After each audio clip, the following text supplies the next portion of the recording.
Hello students, welcome back to our channel 7th Sense Tamil. நம்மளோட இந்த ப்ரெசன்டேஷனில் வரப்போகிற அனௌன்ஸ்டு எக்ஸாமினேஷன் டிஜிட்டல் சிஸ்டம் டிசைனுக்கான இம்பார்ட்டன்ட் கொஷின் பேங்க்ஸ் தான் பார்க்க போகிறோம். யூனிட் 8 பார்ட் பி அண்ட் சிக்கான கொஷின்ஸ் பார்க்க போகிறோம். ஒவ்வொரு யூனிட்லையுமே மினிமம் ஒரு 2 to 4 கொஷின்ஸ் படித்தாலே நம்ம போதும், எல்லா கொஷினும் அட்டன் பண்ணிடலாம். ஓகேங்களா? யூனிட் 1 வந்து basic concept of digital system and logic family. Okay, அதோட பார்ட் பியில் வருது பூலியன் அல்ஜிப்ரா பற்றி கேட்கலாம். அடுத்து மின் டர்ம்ஸ் எஸ்ஓபி பிஓஎஸ் வந்து ஒரு வேல்யூஸ் கொடுத்து நமக்கு சிம்பிளை பண்ணி சொல்லி கேட்கலாம். ஓகேவா? நெக்ஸ்ட் வந்து இதில் ஒரு KMF with don't care condition without don't care condition கேட்கலாம். மேக்ஸிமம் 4 வேரியபிள்ஸ் தான், 5 வேரியபிள்ஸ் நமக்கு கேட்கறதுக்கு சான்சஸ் ரொம்ப கம்மி. ஓகேங்களா? ஒரு கேஎம்எஃப் ஒரு டேபிளேஷன் மெத்தட் மட்டும் நீங்கள் ஃபஸ்ட் யூனிட்டில் படித்தாலே உங்களுக்கு போதும். வேறு எந்த கொஷின்ஸும் நீங்கள் படிக்க தேவையில்லை. கம்பல்சரி இதுலேருந்து ஒரு கொஷின்ஸ் நீங்கள் அட்டன் பண்ணிங்கன்னா உங்களுக்கான 13 மார்க்ஸ் வந்து கிடச்சிடும். ஓகேங்களா? ஒரு டேபிளேஷன் மெத்தட் பார்த்துக்கோங்க, ஒரு கேஎம்எஃப்பில் ஒரு 4 சம் பார்த்துக்கோங்க. ஓகேங்களா? நெக்ஸ்ட்டு யூனிட் 2 வந்து காம்பினேஷனல் சர்க்யூட்ஸ். ஓகேங்களா? இதில் வந்து magnitude comparator 2 bit 4 bit 3 bit இதோட கம்பேரட்டர் வந்து பார்த்துக்கோங்க. அப்புறம் கேரி லுக் ஆடர், சரிங்களா? இது கொஞ்சம் இம்பார்ட்டன்ட் பார்த்துக்கோங்க. அடுத்து கோட் கன்வர்ஷன் இருக்கிற எல்லா கோட் கன்வர்ஷனுமே வந்து பார்த்துக்கோங்க.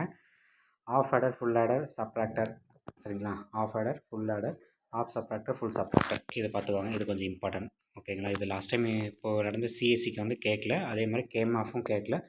ஸோ நமக்கு இந்த ஆடர் சப்ராக்டர் அப்புறமேட்டுக்கு கேஎம்எஃப் வந்து கேட்கறதுக்கு சான்ஸ். ஓகே, 90% நம்ம கேஎம்எஃப்பும் டேபிளேஷன் மெத்தட் ஃபஸ்ட் யூனிட்டில் வந்துடும்.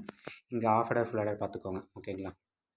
நெக்ஸ்ட் அதே மாதிரி யூனிட் 2 வந்து மார்க்ஸ் டிமார்க்ஸ்லேருந்து கம்பேரிஷன்ஸ் 2 மார்க்ஸ்லையும் கேட்கலாம், பிக் கொஷின்ஸ்லையும் கேட்கலாம். ஓகேங்களா? ஒரு வேல்யூஸ் கொடுத்து அந்த சர்க்யூட்டை டிசைன் பண்ண சொல்லி கேட்கலாம், அதனால் டேபிளேஷன் வந்து கேட்கலாம். ஓகேங்களா?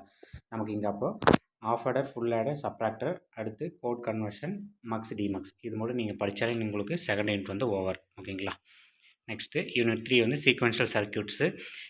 இதில் நீங்கள் 4 ஃப்ளிப் ஃப்ளாப் மட்டும் படித்தாலே உங்களுக்கு மேக்ஸிமம் போதும். ஓகேங்களா? 4 ஃப்ளிப் ஃப்ளாப்பு அதனோட கன்வர்ஷன்ஸ் இருந்தாலே போதும். SR flip flop, JK, D and T. ஓகேங்களா? பார்த்துக்கோங்க. நமக்கு இப்போ ரீசெண்டாக அந்த டிபிசியோட வந்து எஸ்ஆரும் டியும் கேட்டிருந்தாங்க. நமக்கு இப்போ ஜேகே கேட்குற சான்சஸ் வந்து அதிகம். அதே மாதிரி ஷிஃப்ட் ரிஜிஸ்டருமே லாஸ்ட் இப்போ டிபிசியோட நான் கேட்டுட்டாங்க, உங்களுக்கு இதுவும் கேட்கலாம். ஓகேங்களா? ஷிஃப்ட் ரிஜிஸ்டர், யூனிவர்சல் ஷிஃப்ட் ரிஜிஸ்டரும் கேட்கலாம். அதே மாதிரி மாட் 5 மாட் 10 கவுண்டர்ஸ் வந்து கொஞ்சம் பார்த்துக்கோங்க. சரிங்களா? இப்போ மாட் 5 வந்து கேட்டிருக்காங்க, நீங்கள் மாட் 10 படிக்கிறது கொஞ்சம் உங்களுக்கு ஹெல்ப்ஃபுல்லாக இருக்கும். ஓகேங்களா? இதுதான் வந்து யூனிட் 2க்கானது.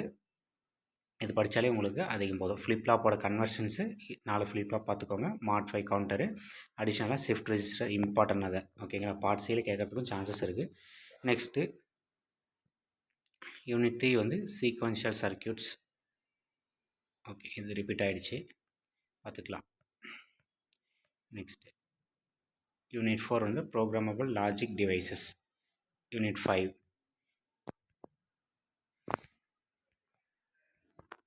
இந்த பிஏஎல் பிஎல்ஏ படிச்சிங்கன்னா நீங்கள் மேக்ஸிமம் யூனிட் 5 வந்து அட்டன் பண்ணிக்கலாம். ஓகேங்களா? PAL PLA programmable logical array, programmable array logic இதை படித்தா நீங்கள் மேக்ஸிமம் அட்டன் பண்ணிக்கலாம். அதேமாதிரி எஃப்பிஜி ஆர்கிடெக்சர் ரொம்ப இம்பார்ட்டன்ட். ஓகேங்களா?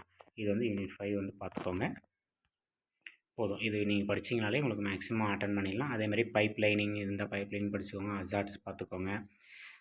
அப்புறம் ஸ்டேட் மினிமைசேஷன் ஸ்டேஸ் அசைன்மெண்ட்டில் ப்ராப்ளம்ஸ் இருக்கும், இது வந்து பார்த்துக்கோங்க. இது எல்லாமே வந்து உங்களுக்கான ஆல் யூனிட்ஸ்க்கான இம்பார்ட்டன்ட் ப்ராப்ளம்ஸ். ஓகேங்களா?